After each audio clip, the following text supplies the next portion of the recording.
What's going on, everybody? Brandon Lewis here with your 10Con Big 7 weekend update. And we have got some serious head scratchers in here. But if you've been paying attention to the Tennessee conservative news coverage for any length of time, it's probably not a surprise to you, although it is a surprise to your neighbors. So in order for them to find out what we do, send them to TennesseeConservativeNews.com or have them search our podcast, Tennessee Conservative, wherever they get their podcast. We have to get more conservative Christians in the know about what's going on in our state government and how there's this massive divide between what GOP lawmakers and leadership say and how they actually legislate. Here are the top stories. 85% of conservatives disapprove of Tennessee GOP leadership on illegal immigration. Illegal alien arrested for 2022 rape of unconscious teenage girl in Hamilton County. Driver's license racket produced hundreds of official IDs for illegal immigrants in Tennessee. Letter grades for Tennessee schools finally released. Some districts get bad news. Tennessee Republican Party reverses decision to remove non-Bonafide candidates from ballot, allowing them to run in the primary. Senator Richard Briggs, who never disappoints, spreads misinformation about Tennessee's abortion ban, announces, quote, Freedom to Have Children and Family Act. And then finally, this is a good news story. This actually makes this the Big 8 instead of the Big 7. Accusations of corruption at center of on lawsuit filed against Johnson City Police Department. That's not the good news. I'm sorry. Republican from Williamson County files bill that will ensure compliance with Age-Appropriate Materials Act of 2022. Guys, let's get right into the stories. But first, please to go to TennesseeConservativeNews.com, hit that subscribe button, and follow us wherever you get your social media fix on Gab, Getter, Truth, MeWe, and Rumble. Now listen, we have got a longer mailbag than we normally have because we wrapped up our annual campaign. I imagine if I go to the mailbox right now, there'd be even more people who have contributed to our publication. It was a banner campaign for us. Now, while most people probably would laugh at the paltry amount of money that came in compared to what they get at the corporately funded media, where Pfizer and Coca-Cola and Ford Motor Company and all the other big, huge corporations that control the Republican politics in our state funnel in to their publications so that they will lie to you on their behalf. So they would laugh at the money. But because we are grassroots funded, it makes a big difference. So if you would like to follow the example of some of these folks, just go to TennesseeConservativeNews.com/support. Got this wonderful note in the mail. It says, to Brandon and the team, thanks for all you do. This former Oregonian, I did not know that's what it was, is more than grateful than you can imagine. Josh, thank you, Josh. Here's another one that came in right here. Brandon, love your podcast and insights on politics. Keep up the great work. Please accept our enclosed donation. Unfortunately, with the economy as it is, I wonder why. This is all I can give right now. Thank you very much, Diane, who is a stalwart supporter. Here's another one. People write me letters. I can't believe it. I appreciate all that you do. I'm so glad that I found your news source after moving here 2 years ago. Not all transplants are Yankees. Or not Yankees are bringing their blue state politics to Tennessee. You weren't easy to find because Google does not consider us to be a news source. They do not. We've tried to register. They won't let us. Also, I can't forget to thank your team as well for their work. You guys are doing great. Merry Christmas to you and your family. Fanny, thank you, Fanny. Got another one. A Christmas prayer for you. That's a pretty card. Look at that. It's going to make it to the tree inside the house. Thank you for all you do to keep us informed. I think that says Joni. It's kind of hard to read. Joni, thank you. Hello, Mr. Brandon. Gosh, we got them all. Hello, Mr. Brandon. I plan to send you a check once a month, but I can't be tied down to a certain amount. I sell books on Amazon and take clothes to a local retail shop to sell. I'm not going to go on and read the rest of this, but Ann, thank you. It's amazing to me. Most conservatives sit on the sideline financially. They just sit on the sideline. You ask them, like, well, what have you given in time or money over the last 30, 60, 90 days to make a difference aside from being a keyboard warrior? And the answer is not much or nothing. And people like Ann who don't have a lot, but who do something on the side to be able to contribute to conservative causes, that is a refreshing a refreshing thing and quite unique. Got another fantastic season greetings card here.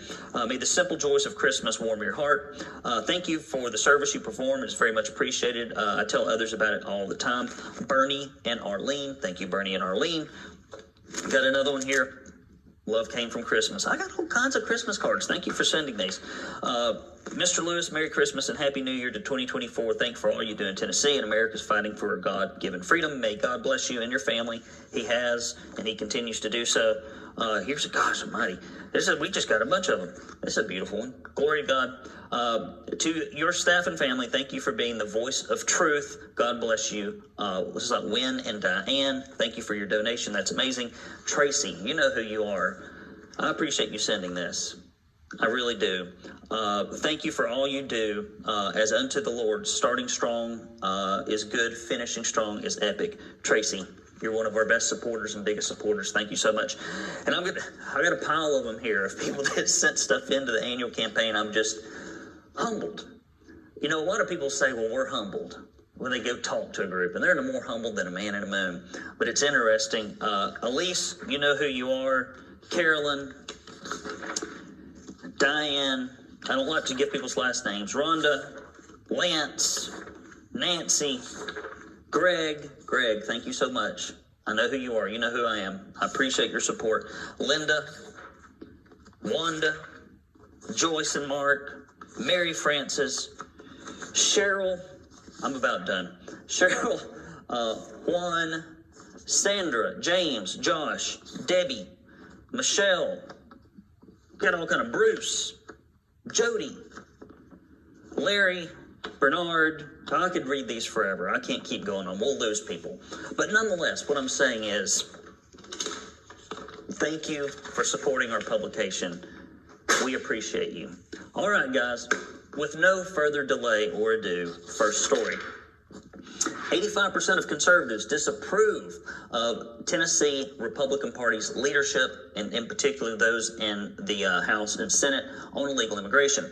A poll recently conducted by the Tennessee Conservative on X asked simply, are you happy with the way that the Tennessee legislature and governor are handling illegal immigration crisis in our state? The poll results were that 85% rather of participants answered no. While social media poll may not be the most scientific method of gauging public opinion, it is indicative of what many Republican primary voters think, and it shows that the current opinion still lines up with the results of our official scientific poll that the Tennessee Conservative conducted back in 2021. The results of that showed an average of 97% responded no to a series of 7 questions on Tennessee, as it should be related to receiving and aiding illegal immigrants with housing, education, jobs at taxpayer expense. However, despite the wishes of their constituents, Tennessee RINOs shut down every piece of conservative legislation in 22 and 23 that have aided in addressing the illegal immigration crisis in our state. Moving forward in the 2024 legislative session, we will be tracking new bills on illegal immigration, which Cameron Sexton, Randy McNally, and Governor Lee will try to kill, along with the Chamber of Commerce and the Tennessee Business Roundtable. They want to make a lot of money on your expense. Moving forward, Senator Brent Traylor, for example, has already announced plans to file a bill that would require that sheriffs provide notification to Immigration and Custom Enforcement when an illegal immigrant is taken into custody. I don't know how much good that'll do, but it's better than nothing. Next story. And this is why we got to get out in front of this stuff, guys. Illegal alien arrested for 2022 rape of unconscious teenage girl in Hamilton County. Deputies from the Hamilton County Sheriff's Office have arrested an undocumented immigrant from Mexico for raping a 15-year-old girl in Ottawa in 2022. Let me ask you a very simple question. We had the Covenant school shooting, right? Where people died. And instead of digging into the facts, which are primarily that the trans shooter was racist against white people and bigoted against Christians, but the mainstream media lied to you about that for months, that sent our entire state into this remarkable amount of turmoil where the governor's like, well, we got to do something. Well, we have instances like this, and I'm sure they're all over the state, where illegal aliens are murdering, raping, and robbing, and breaking all kinds of other laws, other than the fact that they're here illegally and are already lawbreakers from day one. Where's the emergency? Where's the uproar? Where's the special session, Governor Lee? There won't be one. The only thing that Governor Lee has willingly called special sessions for has been corporate welfare to the woke Ford Motor Company to give $2 billion to their failed electronic car division to try to take away your gun rights in the upcoming special session. Those are the only two that I know of that he has called himself. The other two medical freedom sessions, he fought tooth and nail. Fought tooth and nail because he wanted to keep you under his thumb, because he's not a conservative, he's a corporatist. According to police reports, the incident occurred June 20th, 2022, while the victim was at a friend's home in Auburn Hills Drive. After the girl told her parents, police were immediately contacted, and exam later confirmed that the assault had taken place, and there were internal injuries as a result. At the time, Stanton evaded police and was on the run, leaving law enforcement to believe that he had returned to Mexico. He was eventually tracked down to Orlando, Florida, where police were able to speak to him by phone. However, he went on to run again, but is eventually caught and arrested in Greenville, South Carolina. He is currently being held on $500,000 in bonds in Hamilton County Jail. Come on, do something about this stuff, legislature. You got nothing between you and air and opportunity. And if nothing gets done this session, it tells Republican primary voters everything they need to know about you and your leadership on this issue. Guys, if you want to reach more conservatives who are engaged and informed than any other source in the state of Tennessee, you can advertise with the Tennessee Conservative. We have all kinds of programs to get your conservative event, speaking engagement, publication, podcast, candidacy, you name it, we can put you out there. And conservative business owners are another class of people that really need to get engaged. You know, liberal business owners are not afraid to throw their beliefs in your face, but most conservatives are afraid of some kind of backlash. But all of my years in business, I've never shied away from it. I've told people my political views right from the beginning, and it's not hurt me. And if it has, I don't care. What I always say is this: if you won't tell people about your conservative Christian beliefs because you're afraid that you might lose $1 or somebody's approval, what that tells me is that your real values are other people's approval and money. So we've got to put our money where our mouth is. We have to take action in ways that are faithful in our conservative walk. So if you'd like to join us as an advertiser, we'd love to have you. Next story. Driver's license racket produced hundreds of official IDs for illegal immigrants. A Knoxville couple were charged in 2023 and pleaded guilty in federal court before Christmas for their part-time scheme. Cheryl Huff and her husband, Mario Paz Meja, face sentencing May and could receive as much as 15 years in federal prison and $250,000 fine each, followed by 3 years of supervised release. Huff, who formerly worked as the district manager for the Tennessee Department of Safety. Let me read that again. Huff, who formerly worked as the district manager for the Tennessee Department of Safety and Homeland Security, conspired with Paz Meja to provide hundreds of Tennessee driver's license and identification cards to immigrants who are not legally entitled to them. This is our government. This is our state government. I can't make this stuff up, guys. Due to her position, Huff regularly issued legitimate licenses and IDs in the greater Knoxville area, which gave her the ability to support her husband's money-making racket. Paj Meja made deals with mostly non-Tennessee residents and non-citizens to get them legal documents for about $2,500 an ID. Sounds like they got at least about $250,000. Meja also helped these illegal immigrants gain false documents related to citizenship and residence in order to apply for Tennessee driver's license. Some of the documents included fake lease agreements, proving state residency, fraudulent birth certificates, social security cards, and driver's license from other states in the United States, all intended to make it appear that the immigrants were in the country legally. This is your own state government. Paz Meja would then accompany his customers to the Drivers Center in Knoxville area before the center opened, where Huff would help escort them through the back door meant only for employees. A photo ID, such as a driver's license issued by the Tennessee Department of Safety and Homeland Security, is one of those eligible ID forms that is required to vote in state elections. But we don't have any voter issues here in Tennessee. Our Republican Party tells us that all the time, that our elections are safe. Here you got a state employee underneath the supervision of the state government doing this kind of stuff. I'm telling you, we try to look for good news, but the truth The truth between what is said on the campaign trail in Republican politics and what is delivered from a policy standpoint are as far as the East is the West, with a few exceptions. We got a few stalwart conservatives that are in the legislature, but boy, they're in the minority, so we need to support them. Next story, letter grades for Tennessee schools finally released, but some districts get bad news. And as I look at these grades, I just don't buy it.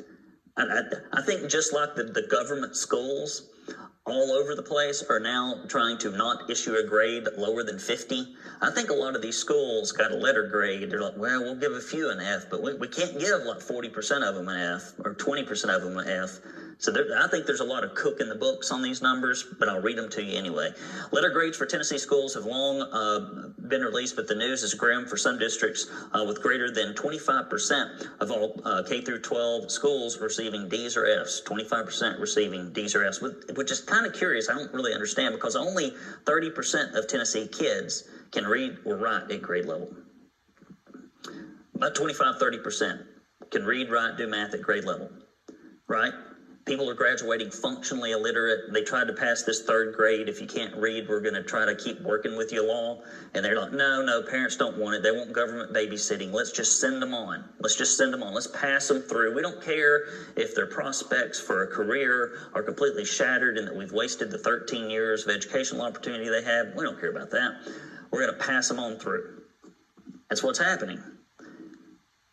Each school's letter grade is based on 4 factors: overall success rate for achievement, overall growth, and how much the lowest performing students have grown academically, and for high schools, how prepared students are for college and careers. That last part, which is the most important part, and frankly the only reason that we send people to the government education camps, which aren't working very well, is so that they can be a member of the functioning working class in our state, that they can contribute, that they can go work for employers. 10%? I think it should be 100%. That's the whole point of this exercise, is it not? Schools that received a poor letter grade are facing possible corrective action. I don't buy that for a minute. We got schools right here in Hamilton County, they're in Davidson County and rural counties, they're abject failures. That's abject failures. Ain't one of them ever been shut down. We've never ran a news story.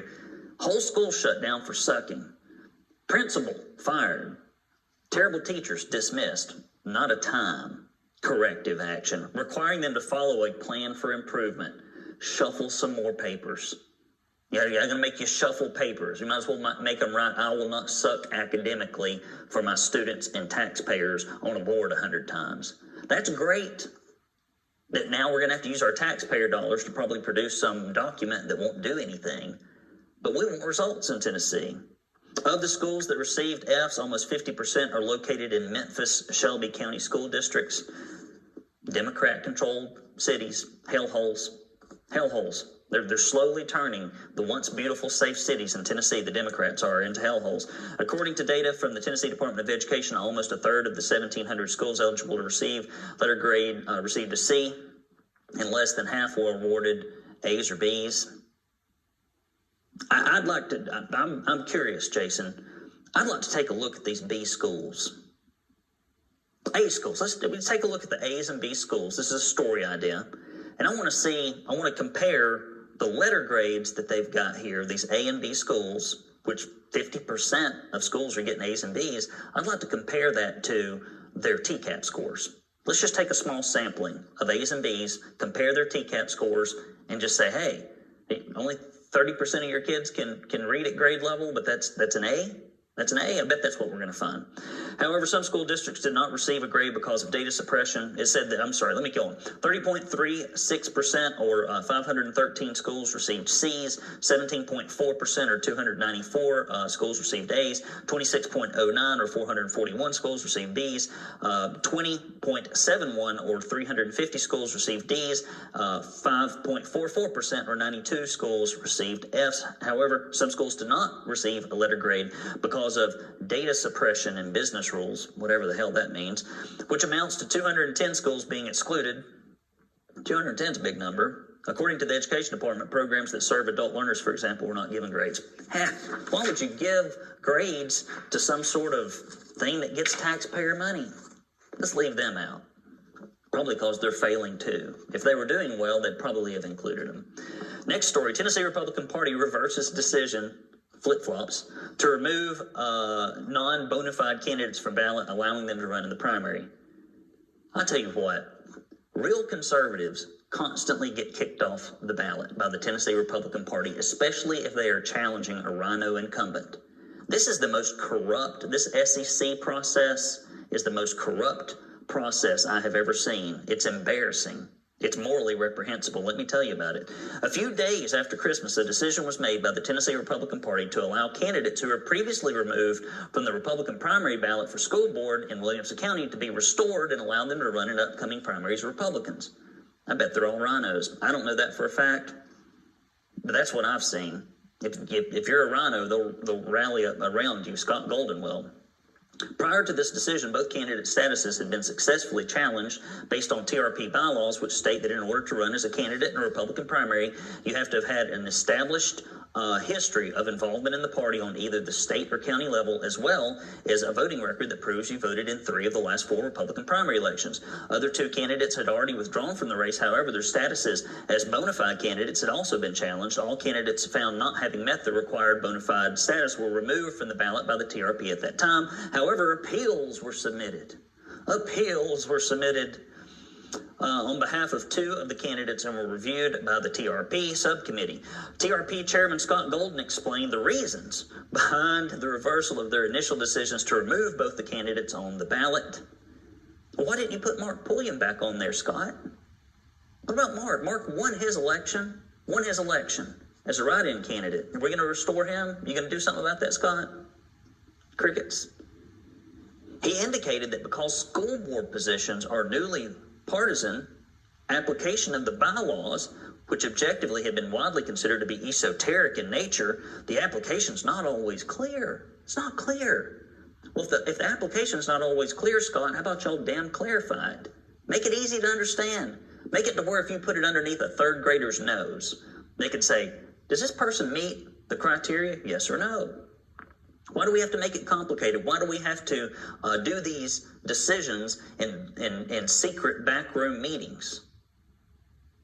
Because if it was in public view, it would be unsavory. That's why.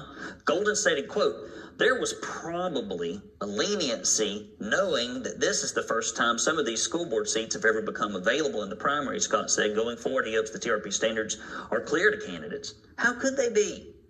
How could they be? 1-page document. The Tennessee Republican Party needs to make a 1-page document. If you want to run as a Republican in Tennessee, you must meet these criteria, and it needs to be like painfully obvious if people meet it or not. Not, well, there's all this rain, somebody will vouch for you, and if you turn your head this way, and if you go around the stump 3 times and touch your head and chew bubble gum, well, maybe we'll let you in if you're a RINO. That's what it's about like right now. Let's have a secret meeting to bend the rules. Golden added, I suspect we are laying a solid foundation that we want 2 things from our candidates. 1 is for them to participate in the party, which they are seeking to be a candidate, and 2, we want them to vote. But if you change the rules every time, Scott, are they rules? Or are they just whatever you want to do? The reason this reflects so negatively and the reason this is causing so much strife and confusion and animosity in the Tennessee Republican Party is because it needs to. Because this stuff needs to be fixed and cleaned up. We've got poor leadership at the top. Terrible leadership. Critics of the decisions have indicated that due to the subjective and somewhat equivocal nature of bylaws, they have been and continue to be easily used against specific candidates. I've watched it. Others stated that if the rules can be set aside so easily based upon the arbitrary opinions of 12 to 14 people in a process that occurs behind closed doors with very little, if any, transparency, then what exactly is the point of having rules to begin with? You tell me.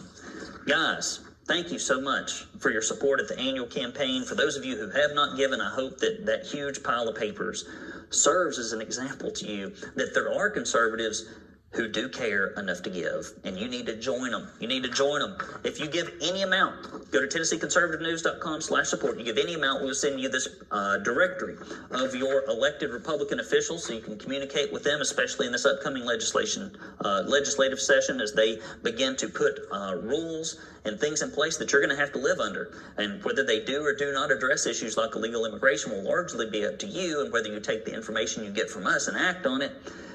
Stop feeding the rhinos. We got to stop this business. We'll send you that bumper sticker. Sorry, it's backwards on here. Don't California my Tennessee. If you give any amount, and you can also mail your checks to P.O. Box 625, Signal Mountain, Tennessee 37377.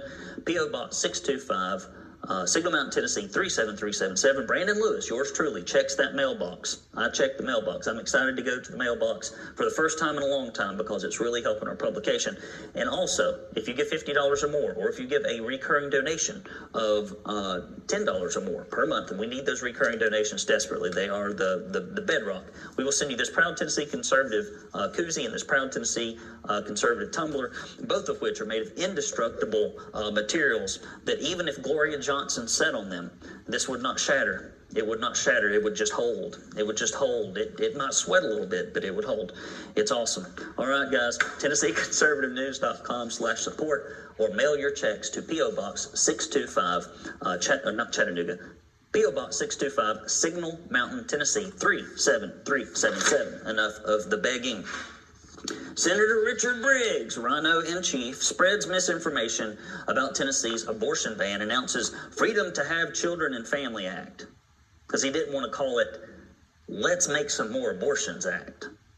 Senator Richard Briggs has announced new legislation called the Freedom to Have Children and Family Act, which would weaken Tennessee's current abortion law under the guise that women cannot be properly treated by doctors under the current law when the U.S. Supreme Court overturned Roe v. Wade. In June of 2022, Tennessee's trigger law went into effect, banning abortions across the state. This is the same gentleman who pledged to support the heartbeat bill to the Tennessee Right to Life folks. But promises don't mean that much to some rhinos. Tennessee's 2023 legislative session was the first opportunity lawmakers had to propose legislation to further clarify what an abortion law would look like at the state level. At the time, Senator Briggs was one of several Republican lawmakers touting a bill to weaken the state's abortion ban. This proposed legislation was, quote, poorly written, according to Will Brewer. Thank goodness he stayed on top of that. And he got accosted by Cameron Sexton. We're not going to let people come in here and bully our committee. Cameron Sexton's never come down on corporate welfare. I mean, they're the biggest bullies. They're the biggest bullies in the state of Tennessee. They're the ones that fund Cameron Sexton's campaigns. I live in Crossville, Cameron Sexton. Randy McNally, Governor Lee, all on that corporate teat. What, have they ever gone down there to do that? Do they ever go down when the government bureaucrats sit in front of a committee and try to argue against legislation that would hold them accountable or anything that been fighting against transparency? No. The only time he ever had to show up down there was when it was about weakening the abortion law. That's what really gets him stirred up, fired up, Mr. Sexton. Terrible. I hope he never runs for governor. He would be worse, probably, than Governor Lee. Brewer explained that the bill created a, quote, exception so broad any doctor could come up with a reason to terminate the pregnancy. Due to the work of pro-life advocates, the bill language was shifted as it passed the state legislature, becoming law on April 28, 2023. Prior to the passage of that bill, it was already not a criminal offense in Tennessee to terminate a pregnancy of a woman who is known to be pregnant. HB 745 and HB 883 was amended further, clarifying the termination of the pregnancy with intent to terminate ectopic or molar pregnancy does not constitute a criminal abortion. As it is clarified, that is not an offense for a physician to perform an abortion if that physician is properly licensed, attempts to perform the abortion in a manner which provides the best opportunity for the unborn child to survive. However, it seems the exceptions are not enough for Briggs. No, he won't be happy until those numbers climb up in Tennessee. He said, unfortunately, the state legislature has a law that would cause women to be sterile and unable to bear children. Even if they wanted to have children, they would have to leave the state in order to be treated. Whatever. Associations of corruption at center of lawsuit filed against the Johnson City Police Department. Accusations of bribery and conspiracy are at the center of a newly filed lawsuit against Johnson City Police Department. Its former leadership allegations concern rape and drug charges against a former Johnson City businessman, Sean Williams, stating that he paid off members of the department in exchange for protection of criminal charges. The lawsuit filed last week alleges that officers engaged in corrupt use of search warrants or under their unlawful collection efforts. The amount enumerated in the lawsuit is said to be a portion of the $500,000 found in the safe in Williams' condo. What was actually logged into evidence was just over $81,000. I wonder where that money went. Probably just lost, probably misplaced, might be under somebody's mattress somewhere. The lawsuit indicates the money was paid with, quote, the implied or implicit understanding that defendants would shield Williams, permitting him to continue his practice of abuse and trafficking with impunity. Williams is accused of multiple federal state charges of child rape and child pornography. You gotta love it when your own government is in cahoots with people that rape kids. Tennessee legislature lets this kind of stuff just go. Just let it go. Final story. Good news. Says now it's the Big Eight. Republican from Williamson County files bills to ensure compliance with the Age-Appropriate Material Acts of 2022, House Bill 1632, filed by Williamson County State Representative Gino Bulso, who's been pretty darn conservative. If voted into law, will create a mechanism that parents can use to compel compliance without having to withstand what promises can be extended in costly litigation. The creation of the legislation was prompted by a lawsuit filed by Bulso in his private capacity as an attorney on behalf of several Williamson County parents suing the Williamson County School Board, which is a den of vipers, if ever there was one. They like the obscene materials. They like all this corruption that kids get in front of. The Age-Appropriate Materials Act of 2022 requires that materials are made available in school libraries and in classrooms be put through procedure on a regular basis, and particularly where a qualified stakeholder raises an issue with those materials. The lawsuit filed by Bulso is still being litigated in respondents. The Williamson County Board of Education has filed a motion to dismiss the suit for lack of standing. Bulso addressed the board's motion to dismiss. Quote, through its attorneys, the Board of Education filed a motion to dismiss the case based upon an alleged lack of standing. HB 1632, if enacted into law, will eliminate the LEA's ability to delay well-founded litigation in this manner. The suit was actioned in order to have 5 books sit on middle and high school shelves removed due to their inclusion of what is, according to the law, arguably obscene content. Whew, we got through it. That was a lot. Guys, I hope you had a great Christmas. We take off between Christmas and New Year's, so I know that many of you were huddled around the old Yule log, and you were just hoping that your short buddy Brandon was going to bring you the big 7 between Christmas and New Year's, yet it did not occur, and I apologize for that. If you want to make sure Santa puts coal in my stocking, I understand, but we try to give the TTC staff, which are primarily a motley collection of conservatives, time off during the holidays, and I like to enjoy it myself, although I did miss being with you. We had a great Christmas. At home in Knoxville and in Georgia and in Alabama for me. I went back to my ancestral home to see my folks. It was just a great time, and I hope you had a great time. I spent New Year's Day putting up a zip line in the woods along with a rope swing and clearing out a bunch of brush. So Daddy got out there and, did his daddy duties that come after Christmas, as all the things that are purchased have to be assembled, installed, erected, etc. So we had a blast. What's going on this weekend? in the Lewis household? I know that all of you are remarkably interested in our jet-setting, high-flying lifestyle that we have here that is just so interesting and out of the reach of most normal people in Tennessee. Well, let me tell you, tonight, my wife and I are going to go on a date, which I'm excited about because I have a beautiful wife who's very sweet. And we're going to go on a date, and I've got to go buy some clothing. I'm coming up on our big annual event for my paying business. As most of you know, I don't make any money running the Tennessee Conservative, nor have I ever taken a paycheck. I do this as a volunteer. I publish it as a volunteer. It is a labor of love for a very specific cause. It's not a money-making mechanism like it is for most Democrats in the corporately controlled media. For me, it's a labor of love. And so I have to make my money doing something else, which allows me to just tell you the truth about what's actually going on in Tennessee. Most people have some kind of financial conflict of interest. They can't tell you the truth. And so I'm getting ready for that event. For my paying gig, where I'm a consultant, and it's a big annual event. We've been doing it. This will be our 8th year. So I got to go pick up some large boy-sized clothes and probably have to have them tailored so that I have something different to wear this year. And then Saturday, what are we doing? We're going to go to church on Saturday. I'm going to go to the gym.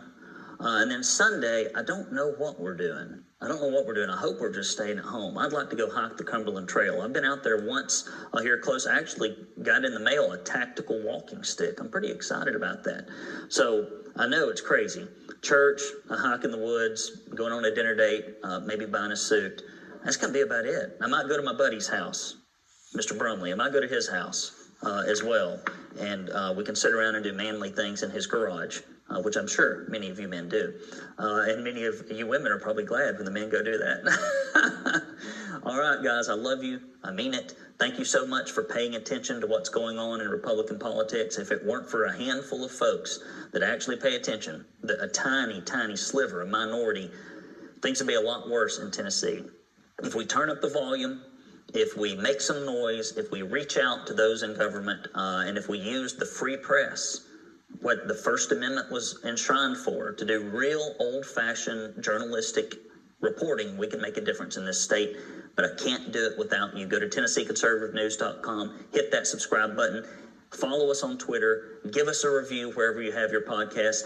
Those little things matter, and it's a way to fight back against the corporately funded establishment in our state so we can keep it free. There's nowhere left to run. We got to make a stand here, both financially and with our time and with our efforts. I appreciate you.